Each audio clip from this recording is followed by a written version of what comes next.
গত সপ্তাহেই রাষ্ট্রপতি শাহাবুদ্দিনের শারীরিক দুর্বলতা এবং বিভিন্ন রাষ্ট্রীয় সিদ্ধান্তে অনুপস্থিতি নিয়ে গুঞ্জন শুরু হয়। গোপন সূত্রে জানা যায়, একাধিক রাষ্ট্রীয় সিদ্ধান্তে তিনি প্রধান উপদেষ্টা ডক্টর ইউনূসের সঙ্গে দ্বিমত প্রকাশ করেছিলেন। বিশেষ করে সাম্প্রতিক সেনা প্রশাসন পুনর্বিন্যাস এবং বিচার বিভাগে পরিবর্তন নিয়ে তার অবস্থান ছিল জোরালো। ঠিক এই সময়েই ডক্টর ইউনূস হঠাৎ করে এক গোপন বৈঠকে সিদ্ধান্ত নেন রাষ্ট্রের স্থিতিশীলতা রক্ষার নামে রাষ্ট্রপতি পরিবর্তনের। সরকারের জরুরি বিভাগে সক্রিয় কিছু সেনা অফিসার এবং বেসামরিক প্রশাসনের একাংশের সহায়তায় মঙ্গলবার ভোররাতে বঙ্গভবন ঘেরাও করা হয়। রাত ৩:৪৫। হঠাৎ বঙ্গভবনের নিরাপত্তা বেষ্টনীতে প্রবেশ করে র্যাব এবং সেনাবাহিনীর একটি যৌথ দল ঢুকে পড়ে। রাজনীতিতে এক যুগান্তকারী ঘটনার সাক্ষী থাকলো বাংলাদেশ। দীর্ঘ সময় রাষ্ট্রীয় ক্ষমতার বাইরে থেকে বারবার গুম, হামলা, মামলা ও অবরোধে চরম নিপীড়নের শিকার খালেদা জিয়া অবশেষে দেশের সর্বোচ্চ পদ রাষ্ট্রপতির আসনে অধিষ্ঠিত হলেন। কিন্তু এটি কোনো সাধারণ সাংবিধানিক প্রক্রিয়ার মাধ্যমে নয়, বরং এটি নাটকীয় উত্থানের মাধ্যমে ক্ষমতা হারালেন বর্তমান রাষ্ট্রপতি মোহাম্মদ শাহাবুদ্দিন চপ্পু।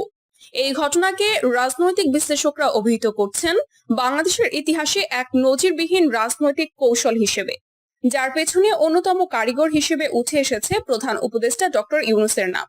রাষ্ট্রপতির প্রহরীরা প্রথমে বাধা দিলেও সামরিক আইনের বিশেষ আদেশ দেখিয়ে তাদের পিছু হটতে বাধ্য করা হয়। চোখ মেলতেই শাহাবুদ্দিন চপ্পু দেখেন নিজ কক্ষে দাঁড়িয়ে আছেন প্রধান উপদেষ্টা ডক্টর ইউনূস, তার পেছনে কয়েকজন উর্দিধারী কর্মকর্তা। একটি ছোট্ট নোটিশ হাতে তুলে নিয়ে ডক্টর ইউনূস বলেন, জনগণের স্বার্থে আপনাকে এখনই রাষ্ট্রপতির দায়িত্ব থেকে সরে যেতে বলা হচ্ছে। ইতিহাস আপনাকে মনে রাখবে। প্রতিবাদ করার সুযোগও পাননি শাহাবুদ্দিন। কয়েকজন নিরাপত্তা কর্মী তাকে প্রটোকল দেখিয়ে বঙ্গভবনের পেছনের দরজা দিয়ে বিদায় করেন। এরপর মাত্র ৪৫ মিনিটের মধ্যে বঙ্গভবনে ঢোকানো হয় বেগম খালেদা জিয়াকে। ভোর ৫:৩০। বঙ্গভবনের অন্দরমহলে রাষ্ট্রপতির সাংবিধানিক শপথ পাঠ অনুষ্ঠানের আয়োজন করা হয়।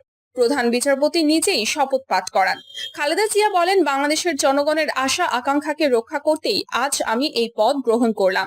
যারা অন্যায়ভাবে রাষ্ট্রীয় ক্ষমতা কুক্ষিগত করেছিল, আজ তাদের ইতিহাসের কাঠগড়ায় দাঁড় করানো হবে। ঘটনার খবর ছড়িয়ে পড়তেই ঢাকা সহ দেশের বিভিন্ন প্রান্তে দেখা যায় মিশ্র প্রতিক্রিয়া।